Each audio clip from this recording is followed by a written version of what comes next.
আমাদের সকলেরই ছোটবেলার এক মধুর ইমোশনের নাম হলো মার্বেল। তবে বাহারি রঙের গোল গোল মার্বেলগুলো কিভাবে তৈরি হয় সেটা কি কখনো ভেবে দেখেছেন?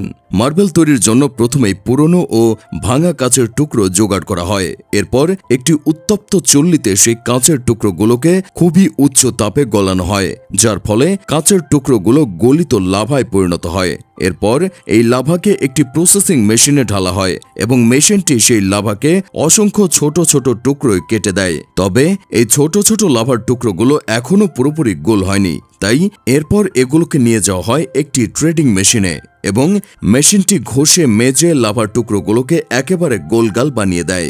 এরপর গরম মার্বেলগুলোকে ঠিক 18 ঘন্টা ঠান্ডা করে নেওয়া হয়। 18 ঘন্টা পর পুরোপুরি তৈরি হয়ে যায় আমাদের সকলের পরিচিত মার্বেলগুলো। অনেক ফ্যাক্টরিতে আবার লাভার সাথে বিভিন্ন ধরনের রং যোগ করা হয় বাহারি রঙের মার্বেল তৈরির জন্য।